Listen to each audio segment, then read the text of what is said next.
continue, insert coin. Back to split, legging hits to the groin. Live in Mortal Kombat versus Shao Kahn. Resemble dad and mom just to face my fear. I had not to care to conquer life. Needed balls, bollocks, cojones to embrace aloneness. Hearing your life's less made my decisions lifeless, but I digress. You 90s rulers of life a mess by your behest. We do all what you say for a quest. Intention the best creates intended tension. Thinking there's secrets in the Snowden. Mad after facts out and about, so we spout hate to what we create. An endless cycle, the fate we articulate, capitulate. Forward checkmate on a checkerboard. Rise on a ripcord to see pots, pans. Looking up for fellow follow fans who sing praise and worship under all. But we can't have that unwanted subscription. We only subscribe to accomplish aspirations for those we say I can go anywhere. They say some of the best things in life are free. And unfortunately, this event was not worth the price of admission. This kid, Gravity. How y'all doing this Saturday afternoon? I know, again, second day in a row, you're giving us a show, but it's not on your regular time slot. I know. But I had to give y'all this recap of what I saw at this social justice summit provided by Rock Nation. You know, Jay-Z's baby. Tamika Mallory and them. My song was in the building. That's not what we're going to talk about first, folks. Because the few things I saw there kind of disturbed me. That was in there. And I got an audio that I got to play for y'all a little later. I sent it to Jason Black. Yeah. Interesting. But yeah, we're going to have to start out with this Beatzilla PDX B1. Folks. Now, y'all know I was looking forward to going to this thing because I wanted to see the percentage of cooning that was going to be going on in there. So once I got to the city, number one, New York City, I said on this show many times, is dead. Today confirmed it. Manhattan does not feel like Manhattan anymore. I mean, I get it. It's a major metropolitan area, and you know, it was a beautiful Saturday, barely any clouds out, but it just doesn't have that same feel it used to have 10 years ago. Like, it's so bad you can't even scare tourists anymore. We used to scare tourists, the citizens. That just be a thing. Like we had had fun. People ask us, "Oh, how do you get to this and this?" And we would purposely give them the wrong directions. We don't even have the heart to do that anymore. Like, everything's expensive. Like, the 2 slices of pizza I got cost me $10. I said, "Wait, what the hell?" Or like, even the 99-cent slice was damn near $3. I said, "Wait, what?" I was like, New York City. But I get there. I had a whole bunch of press out there. So I guess they had to maximize this. Like, all the press was out there. Fox 5 was out there. Goddamn Channel 7 was out there. So we go inside. I go upstairs. As soon as I get in there, Michael Eric Dyson was talking. I was like, I ain't want to really hear this fool. So I went outside for a little bit. And what you see on the screen is what I saw when I went outside, folks. Ben Crump, before he went and did his panel, I think his panel was at 2:00. I didn't want. There was a reason why I didn't stay for his panel, which I'll reveal after I let y'all hear what he said, because this is a quick press conference he did to announce that he was suing SeaWorld, the parent company of Sesame Place, for what they did to them 2 little girls at the park.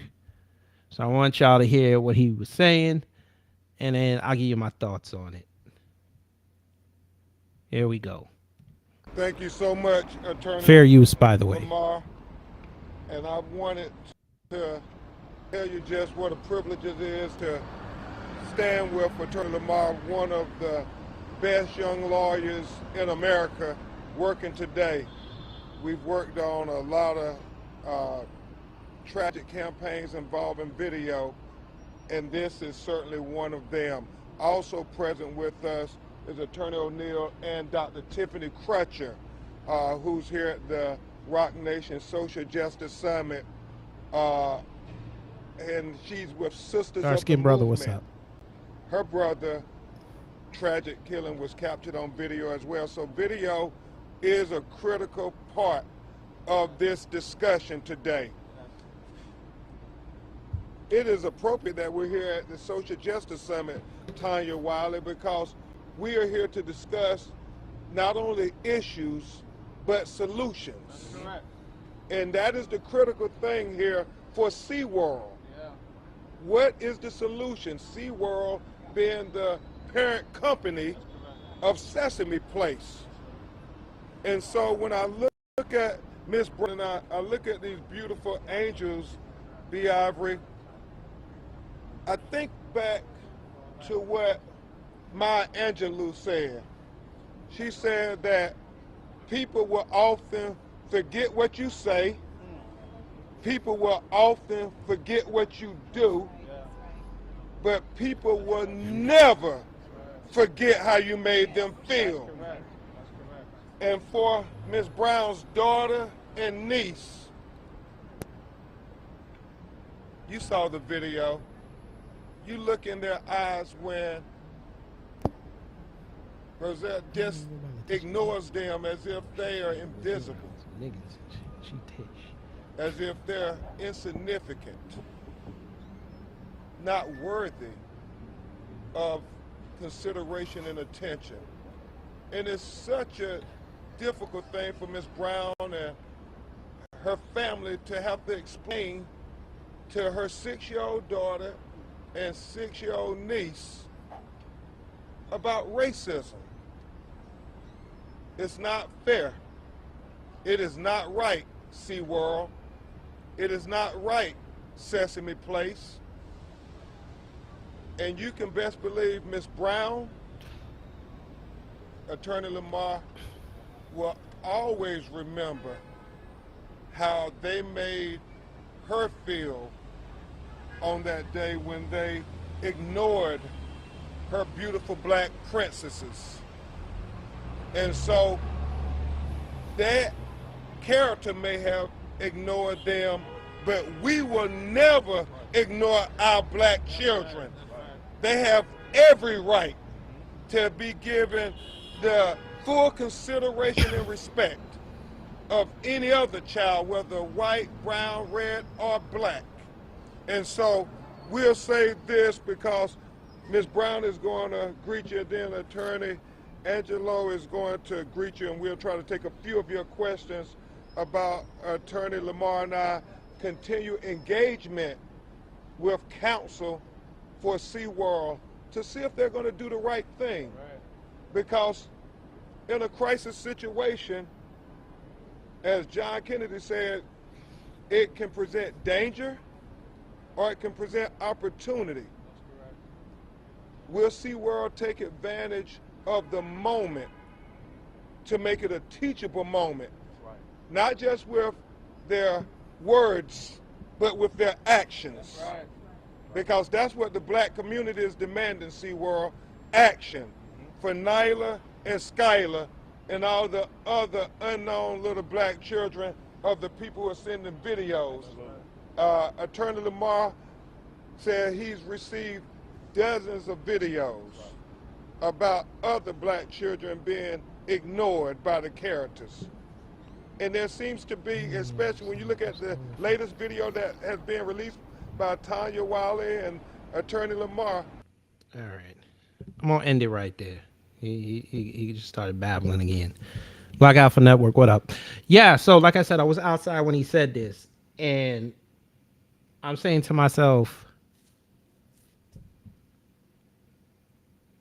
so you're going to sue this company for what? What exactly are you trying to get out of this? Like, I'm still kind of confused. I mean, okay, you'll get monetary compensation, I'm sure. But what are you exactly looking for out of this?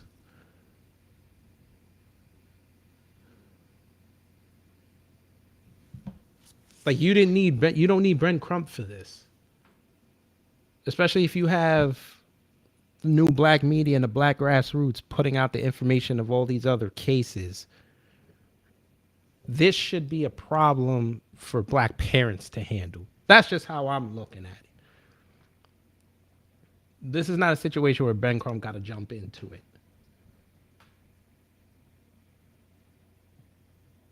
I could be wrong. Y'all could tell me in the chat and on the comments if I'm wrong here. But I think this should be black parents saying, you know what? Sesame Place ain't getting our money no more. They can do all the bias training they want. They can do all the sensitivity training they want. We're just not going to go there anymore. And for him to sit up there and say, you know, it's a difficult conversation to have to talk to her daughters about racism. I'm like, you're supposed to be having that conversation now. They've got to understand that this world is not catered to them. You can't sit up here and this is what really pisses me off, because it mirrors what's going on with my video with the Jamaican girl. I got a whole bunch of people starting to show up now telling me that they're playing the culture flag over color, and we as black people, A, shouldn't be calling ourselves black, and two, we shouldn't be sitting here embracing something that white people set for us, and we're not supposed to act when racism comes. We're supposed to turn the other cheek. That bullshit don't work, folks. We're in a state of emergency. Y'all heard me say this many times. We gotta start teaching our kids about racism early, because contrary to what a lot of us want to think, this world does not like us. We can do whatever we can. We could fuck around and cure cancer, they'll still call us niggas. We could come out with the perfect TV show. Nobody hates it. 7 billion views every episode. Somebody in that comment section that's not black is gonna call us niggas. Monkeypox is now the thing that everybody's talking about. They're blaming it on black gay men.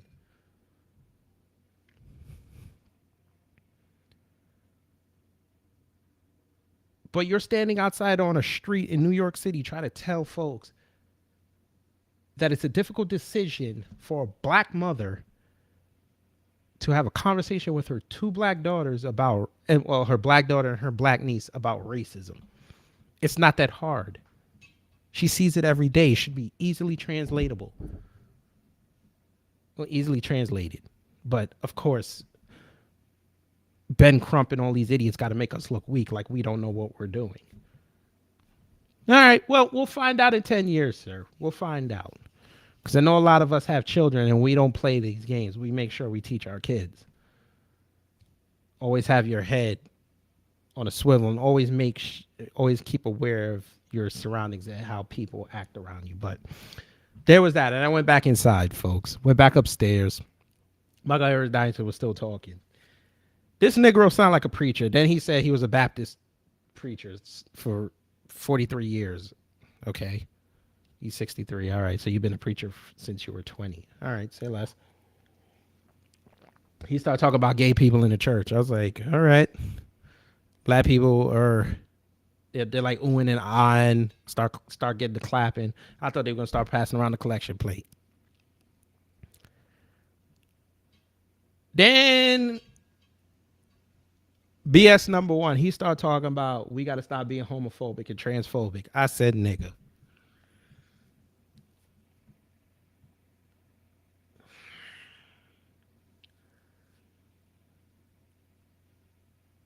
We don't go for the degeneracy. Y'all know that. But if you on code, we'll allow it. Just don't let it permeate into the important shit. And don't let it be a distraction. We don't care. Is when you're doing the extra shit, that's the problem. When you go for the kids, that's when we have an issue with it. We don't give a damn how you live your life. You over 18, that you're an adult. Go live your life. Just don't embarrass us. That's all we say. But again, like I said, these niggas want to control us. Can't have that. So he ended his thing. Now, they were smart. They didn't have a Q&A panel. There's another reason why it didn't stay. They wanted you to tweet the questions. So they wanted to make sure they could vet the shit.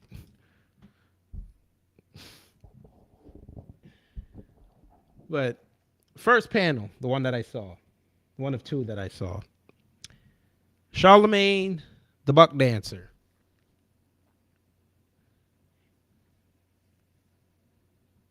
He actually was okay today.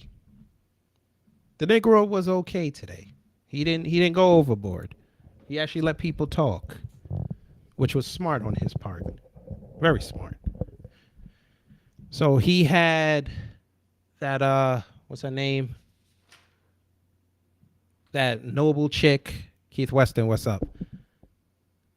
Breland Noble, I think that's her name. She runs this, she's a psychologist. She's that BIPOC chick I told y'all about yesterday. She's one of these intersectionalists. I was like, all right. She wasn't bad. She was talking, she wasn't bad. They were mostly talking about Rikers and everything. And then they brought out this white guy. He did I think he's the one that did the that Santa Cruz prison experiment. The one that they all said was out of line. He was cool. I mean, they were talking that stuff. The panel shockingly was good. It was. I had to give it credit. And then they had this other dude. He was down for I think he said he got 70 years, but he only did 19. And then he was talking about how 7 of those he was in solitary confinement. I think his name was like Shaka Sangre or something.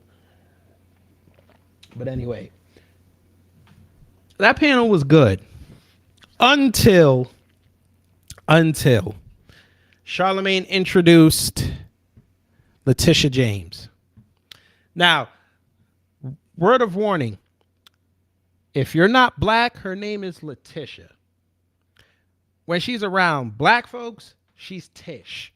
So there's a thing.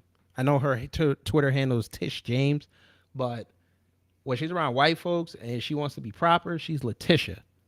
But when she's around black folks, she's Tish. Keith Weston, what does that say? I was recommended by BLR and the good brother Torian Rain Reloaded to check out this channel. Well, welcome. Hopefully I will earn your sub and, you'll stay around. But yes. Samuel Logan, what's up? So I recorded, even though technically I wasn't allowed to record anything in there. You could take pictures, but you can't record. But I said, let me sneak record something she said. So this is part of her little monologue, I guess. So y'all ready for this? Check this out. And we've got a lack of beds, of mental health beds. During the COVID period, they took mental health beds offline to deal with the COVID crisis. Now she's talking about Rikers. Throughout the state of New York, and I'm hearing from citizens and residents and individuals who are struggling with mental illness who say, I went to the emergency room and that was the only care that I received. I went to a hospital, unfortunately, they don't have the beds. They certainly don't have pediatric beds. I experienced it myself when my girlfriend's child was engaged in self-mutilation, and it took the Attorney General to get her a bed, and that should not be the case. And so we've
So there was that.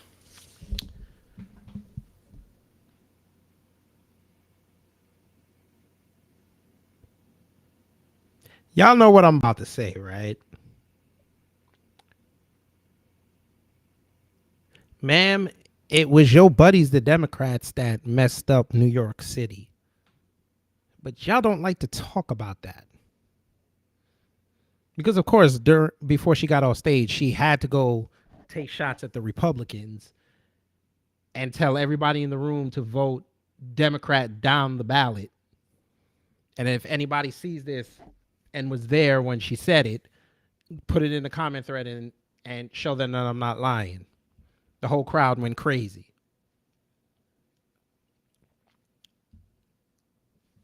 But, ma'am, your party, the Democrats, closed most of New York's mental health facilities. Grossly underfunded the VA hospitals. Creedmoor is one of the biggest ones out in Queens. That was a mental health facility. They don't even use it anymore, really. I'm hearing that they might a developer might buy it and turn it into condos. And I think they said at capacity you could hold about 1,200 people in there. Maybe more. That was your brand, the Democrats that did that. That was Dinkins and them. Said it was too.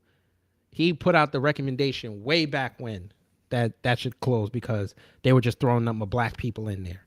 And I want to say might have been Bloomberg actually that shut it down. But we know Bloomberg, he was a drifter. First he was a Republican, then he became an independent, and then he was briefly a Democrat. So yeah. You progressives and the Democrats they wanted the mental health people on the street in New York so you could have something to do. You could have people to lock up. You could use that as a justification to say black people are crazy. You can shoot them with impunity, but we're not going to have that conversation. Oh, yeah, and she also said that vote for abortion rights. In a room full of black people, you said this, but, you know. You gotta stick to the script at certain times. So then they had a brief intermission. Hey, FBA, if that's in the building, yo, one of your people were out there. This man Daryl showed up in there with a sign that said hashtag cut the check, hashtag reparations, and some other stuff on it. So FBA was represented in the building. Represented so much that security had to tell him twice to put his sign down. I think they were about to throw the critter out. So in between that panel and the panel that was next was Yo Gotti's, I got to talking to him, and you know, he basically cussed out Caribbean people. I mean, it is what it is. I wasn't gonna fight him on it. I actually agreed with a lot of what he was saying. How, you know, black Americans open the door for people like that, and then all they do is shit on the hand that gave them the help, so they could play with massa. So I was like, I get it. I mean, you know, it wasn't no animosity. So, you know, we exchanged information a little bit, and then I went and did some uploading on Twitter, and then went back in. I forgot who was hosting that panel. Some white guy. I don't know who the hell it was. But yeah, Yo Gotti was talking about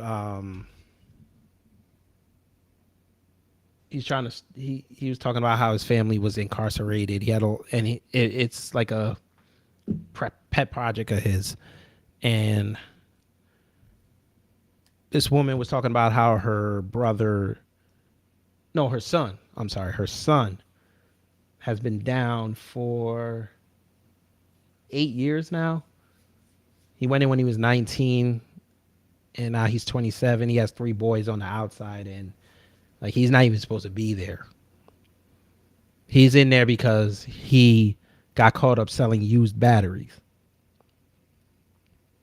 And the cops and the lawyers and the DA and the judge turned that from a misdemeanor into a felony. And he's been trying to get out ever since, and it's looking tough because right now he's like running low on resources.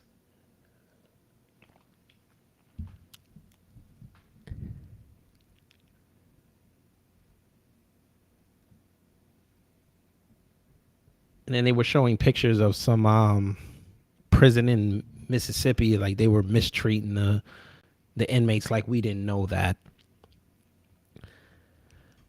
But I mean, it was cool until old boy said this white guy that was up there said, you know, yeah, we understand that it takes money, but you know, we all got to come together as one. And I was like, you know what? I got to go. Cause they just gonna play this kumbaya game. We ain't got that kind of time for that. It's no. Oh yeah, DSB, I know you down there. What was the name of it? Parchment or some shit like that. I think that's what they called it. Parchment. I think that was the name of the prison. So I mean, I was like, listen, y'all can't be playing that kumbaya game. All right, so it was Parchment. Yeah.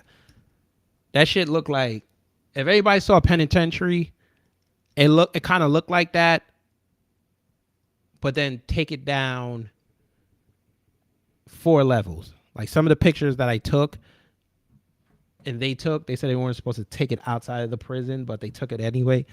Like this shit was like, it kind of messed you up. It'll mess you up. I think I might put it on Twitter later. Because I dare not show it here because I know how they are. Saying I'm inciting violence and putting up graphic images. Say less. But yeah. So after that I was like, you know what? I'm done. I can't do this because I feel like every panel somehow they're gonna say the good message and then they're gonna put some kumbaya stuff into it. Just because they got white people there and they want to make them feel comfortable. There were a lot of white people there. A lot of white liberals. And a lot of teenagers. So I was like, okay, so you got a lot of black teenagers and white liberals in there. I see where this is going. I was like, I gotta go. So then I got back on I got pizza, got back on the train, came back home. Yeah, like I said, some of the best things in life are free. This was not. Especially with the fact you don't get a Q&A. Nah. You got to let some of these people, they do all that talking online, but they won't see their people. All right. And you going to vet my question? No, sir. This is not fair. No, Samuel, what they told you to do is if you wanted to ask questions, you had to tweet it. I ain't finna tweet I did tweet a question to Ben Crump. Hopefully they might have asked it, but I know they wouldn't. I asked them, instead of our so-called leaders always looking for some money, why y'all not trying to push for laws and legislation to stop these cops from killing us? Instead of always looking for a check. I know they saw that question and bypassed it. And even the one question, because Charlamagne did answer one of the questions, ask one of the questions, they don't even tell you the Twitter handle. So it's like, how do I know that's a real question? But again, at something like this, they want to do safe questions. They don't want to stir any emotions, which is, I don't know why. You're talking about social justice. It's already an emotional subject, but oh no, I know they're afraid. Yeah, of course they're afraid. Keith Weston We get a reparations coalition going out here in Pittsburgh, PA, but for the most part, got a lot of butt broken people out here. Well, that's why you need the real riders out there. You need to make sure that those people that are on this coalition, they got to be vetted, or you don't bring attention to it. Because it doesn't make sense for you to waste your time and resources and people are just going to sit there and undermine it. Yeah, so there was that. That was interesting. I'm kind of glad now I didn't bring my full stuff with me, like my camcorder and all that. So I'm like, I just carried all that stuff to the city for no reason.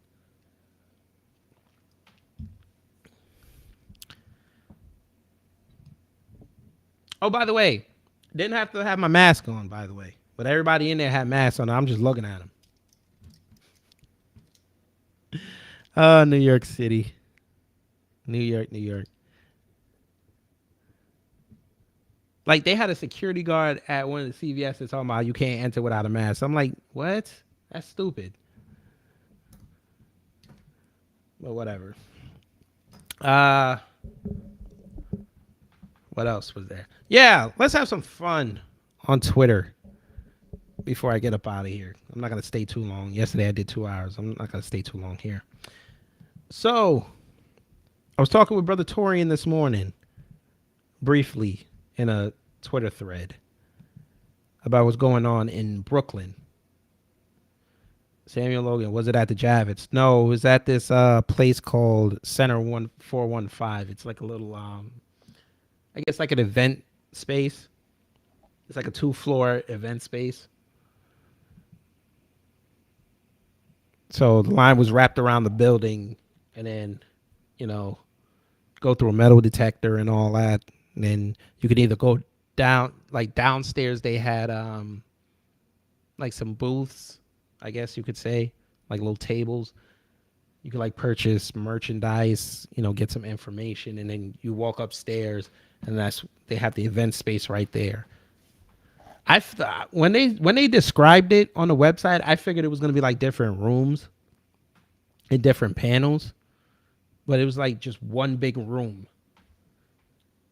And when you go outside of there, there's like a networking lounge, but you have to have a pass to go in there. I guess that's where all the celebrities go after they get in, after they do what they got to do. So, yeah, you don't see much. We should want both, just like other communities getting. That would be nice, but they need a permanent underclass, and we've been elected. Now they don't like it that we're getting power again. So, they're going to try to gum up the works. But yeah, let's talk about Brooklyn. Brooklyn. Now on your screen, folk, Tariq put this up last day.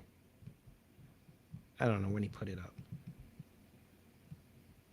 I know exactly where this church is. This is on Bedford between, I want to say, New York and, no, not New York. I'm sorry. Bedford between,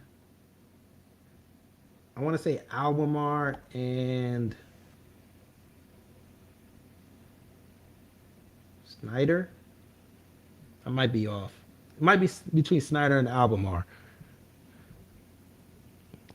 But anyway, so he made a joke saying, but FBA is divisive. This is in Brooklyn, by the way, because it says Ebenezer Haitian Baptist Church.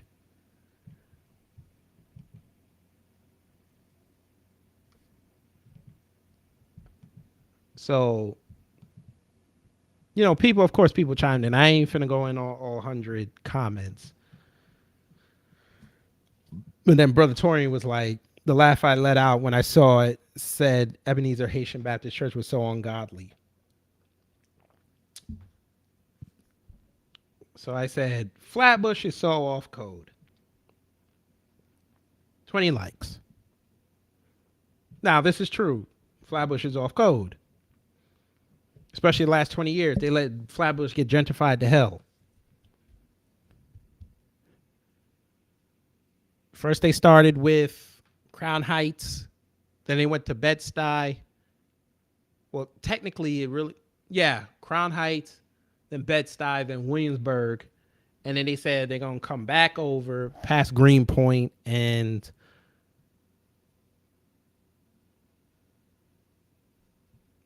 now we'll go down to goddamn Flatbush. Then we'll go over to Red Hook. So you start seeing like mid 2000s, you start seeing a whole bunch of white people going over there. Now you might have figured, oh, they came down from like Mill Basin and all that. And the end part of Flatlands. Oh, no. These were transplants, folks. These were the Manhattan folk who couldn't get into Crown Heights and Bed-Stuy. They said, oh, we'll go to Flatbush, where rent was still about $1,200 for a beautiful brand new place. Samuel Logan, hold that thought. Hold that thought. You're going to be pissed about what I tell you. Hold that thought. But, you know it's a problem when you get to Ocean Avenue and Linden Boulevard and you see white people jogging in the bike lane. That's right, folks. Linden Boulevard, Ocean Avenue. No, Linden Boulevard. No, I'm sorry. Flatbush Avenue has bike lanes.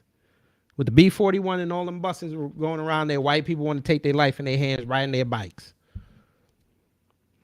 Say less.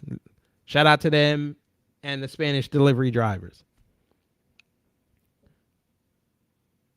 So, I bring that up because I said a comment, Flatbush is so off code. So, this is where Tori and I were briefly talking. He found an article about New York creating these new enclaves called Little Ukraine and Little Haiti and Little Thailand and all this. So this guy said, yeah, bro, it's been enclaves. I'm Flatbush all the way back in the early 2000s. That's when I first moved to the Flatbush area. I'm sure it was the same before I got there, and it should be worse now. So I had said that they've been doing that since the 80s.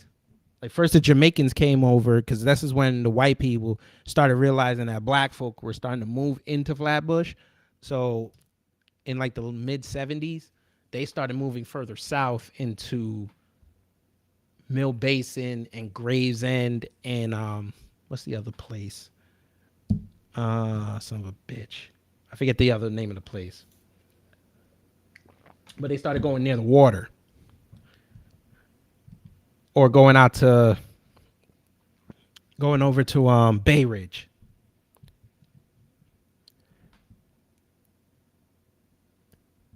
So then the Jamaicans were taking it over.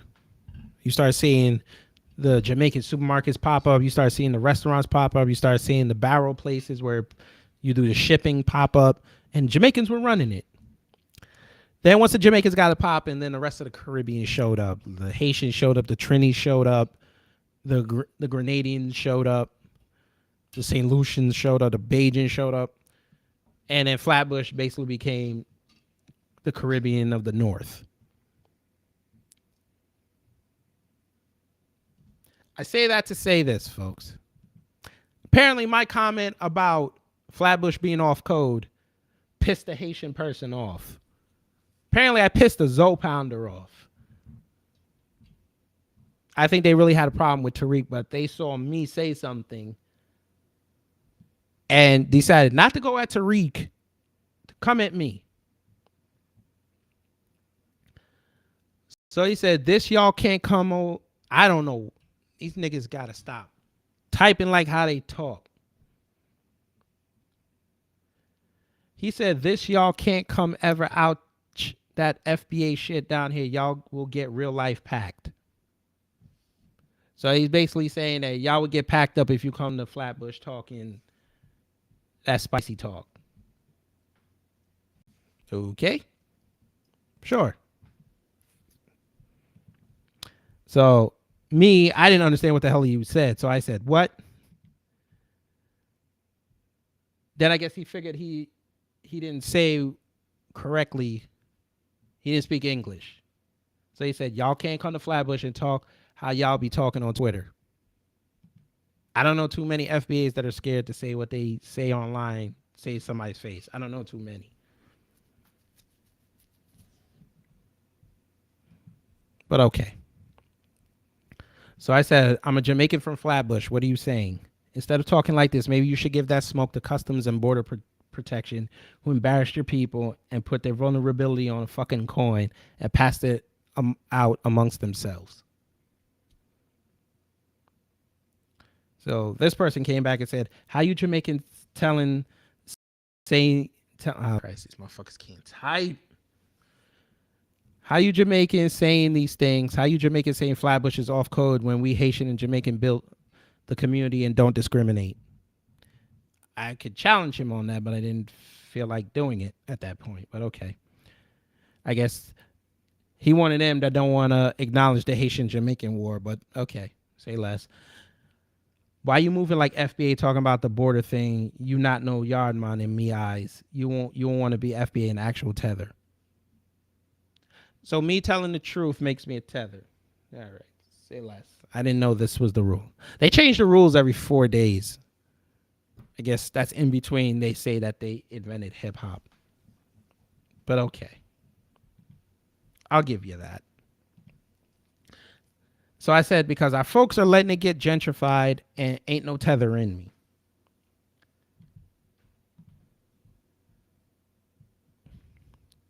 And as he said, okay, you got a point. At least you address white supremacy. And I said, I'm B1. I don't play with white supremacy. Acting ignorant on that limits our power and will get us killed.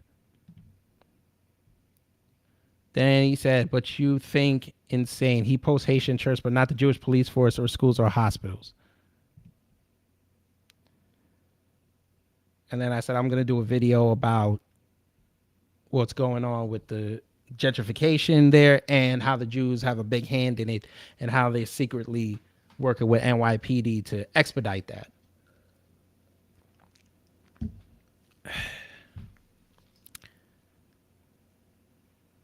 DSB say they love to be internet gangsters online, but run up on them in real life. They quickly learn they're not about that life. Maybe. I don't know. I don't pay too much attention to it because I've heard a lot of that growing up in Queens and Brooklyn. So, I mean, and Long Island as well. So, I mean, that's just New York talk. We like to talk online. It takes a lot for you to go try to see somebody for talking like that. And usually when that happens, it's usually somebody in the neighborhood talking like that. So whatever. You know, New Yorkers are they're very protective of their neighborhoods. But Samuel brought up, going to be hard to get them people out of Brownsville and East New York. Samuel Logan, I hate to break this to you, brother, but they've already done it. Unfortunately. East New York has been broken up already, folks. It's now not one, but two different zip codes. It is East New York that we all know and love, but there, where they have Gateway Mall, nice little shopping area, they call that now East Brooklyn. Yes, sir. And it's number white people and lucky black people that got over there. Rents for a one-bedroom start at $1,900.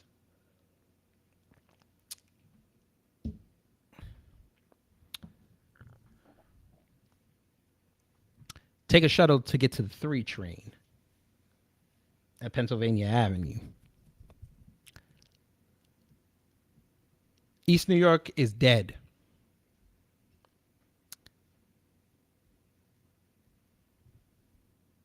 There's a bike lane for all my Brooklyn people. There's a bike lane on Atlantic Avenue in East New York.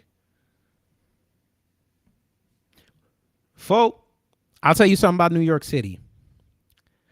Once there's a bike lane in the hood, it's becoming gentrified. That's the rule.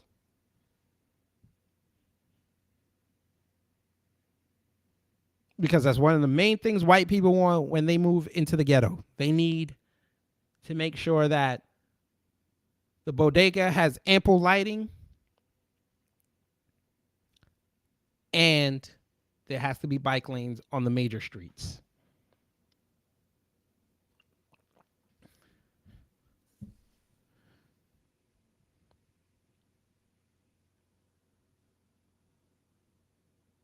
East New York and East Brooklyn, even though East Brooklyn is before East New York.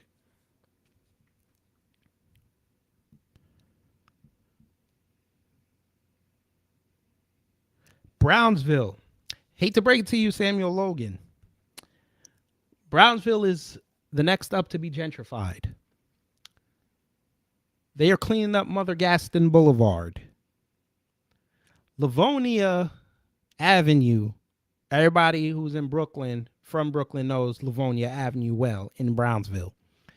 You end up in Livonia Avenue in Brownsville at night, circa 2000, you liable to get your life snatched, depending on the time at night. Because under Livonia Avenue in Brownsville are a couple of corner stores, maybe something to eat, but by and large, it's dark. So you could get shanked under there and you wouldn't even know who did it. Many people have died under that train overpass.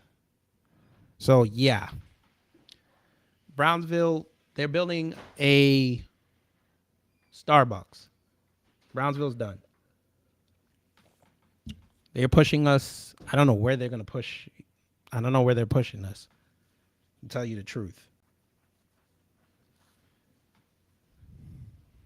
Keith said, I miss Brooklyn, but I could never move back there. I'll visit family, but that's about it. Yeah, a lot of us left New York, especially during the pandemic.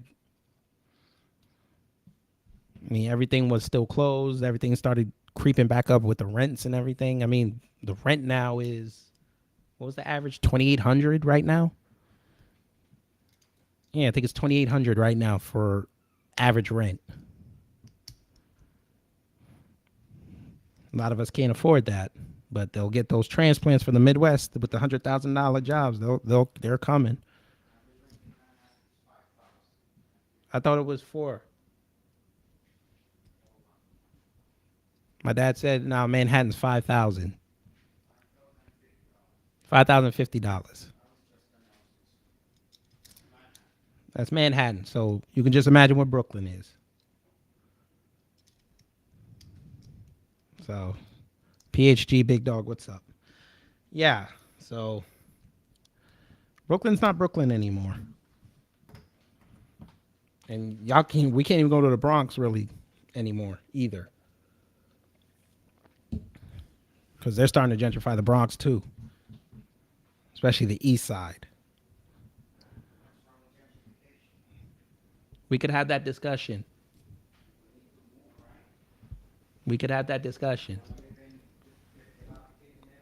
No, but you should help the people there first, not push them out. Say less. That's my old man. But anyway, so there's that. Let's continue. We're trying to be part of it.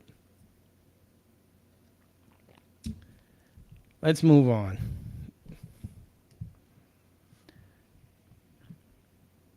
I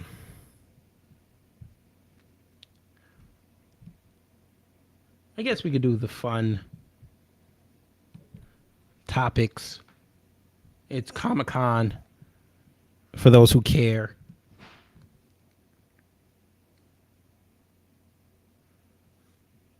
Everybody's hoping for Deadpool 3 and X-Men to show up.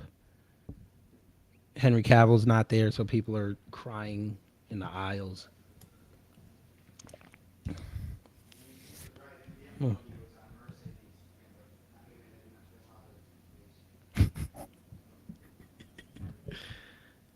Isn't that a rite of passage? Dad?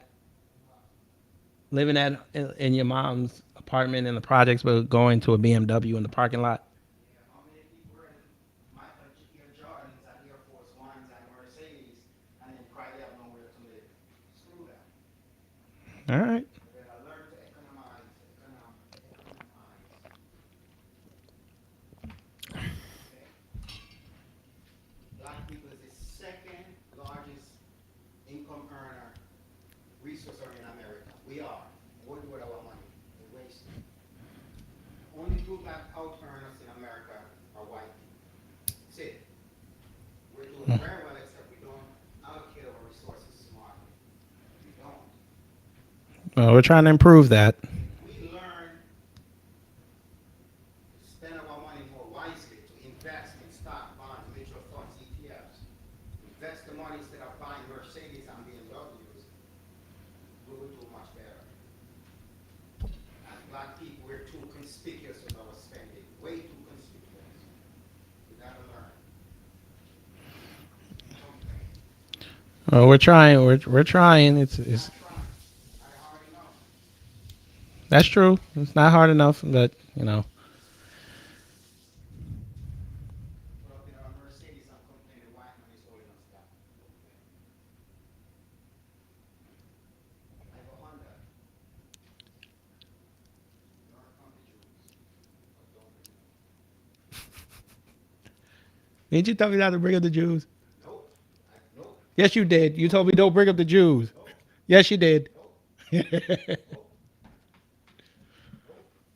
okay. I already brought them up. It's all good. Don't bring them up. All right. I already did though. Learn from them. But anyway, that's my old man. But anyway, before I get out of here, last thing.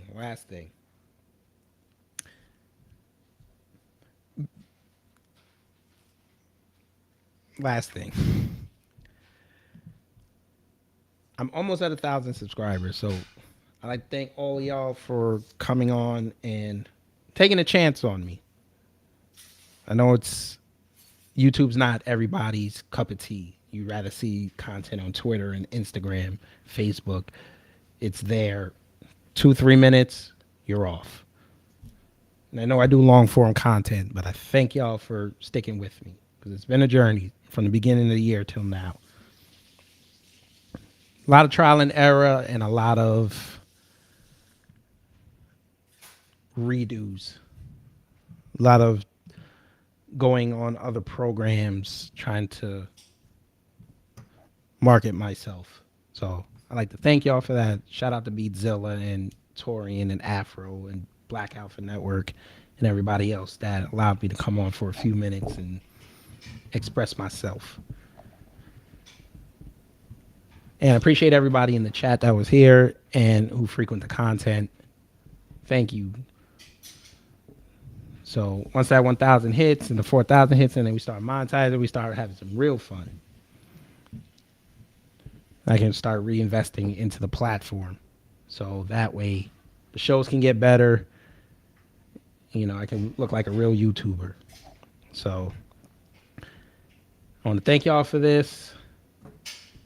Take care. Stay safe out there. And just remember, don't feel like this.